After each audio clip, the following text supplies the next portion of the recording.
Welcome to this video on aggregation, granularity, and ratio calculations. You can download the exercise workbook to follow along in your own copy of Tableau. Calculating rates or ratios is a common need in Tableau. However, if we were to create these calculated fields without understanding what Tableau is doing to compute our answer, it can be very easy to get this wrong. Let's step back and go over a couple crucial concepts: granularity and aggregation. If we plot profit and sales, we only get 1 point. Tableau has aggregated the sum of sales and sum of profit and plotted that. If we want more marks in our view, we need to change the granularity, or the extent to which the view is broken down. Increasing granularity is done by adding dimensions to the view. Putting segment onto color breaks that single point into 3, a point for sum of sales by sum of profit for each segment. If we add market to size, we now have 15 marks, and there's now a point per segment for each market. Changing market to another shelf, such as shape, hasn't changed the granularity of the view. We still have 15 marks. And those 15 marks are still the sums of profit and sales for that combination of dimensions. Here, this mark is the sum of sales and sum of profit for the corporate segment for the USCA. The value of profit and sales is the aggregation that depends on the breakdown, or granularity, of the view.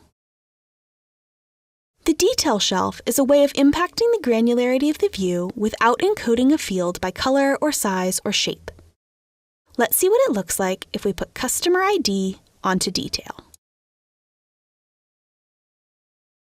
We don't have a shape or color per customer, but our view now shows marks aggregated to the granularity of each specific combination of segment, market, and customer ID.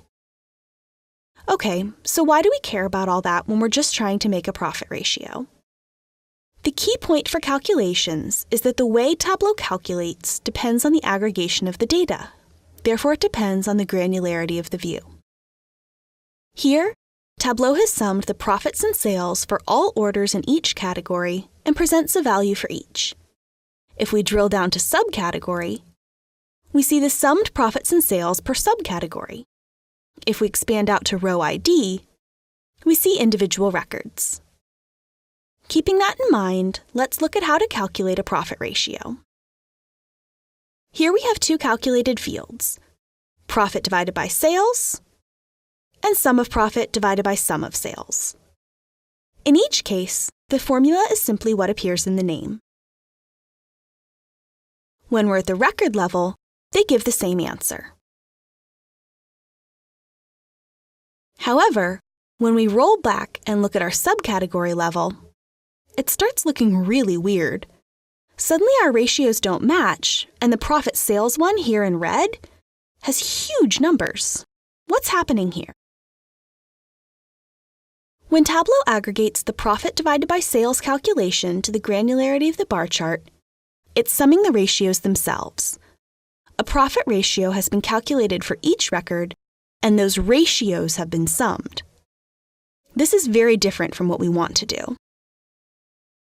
By contrast, the second calculation, sum of profit divided by sum of sales, sums the profits and sales at the granularity of the view and then takes the ratio of those two numbers.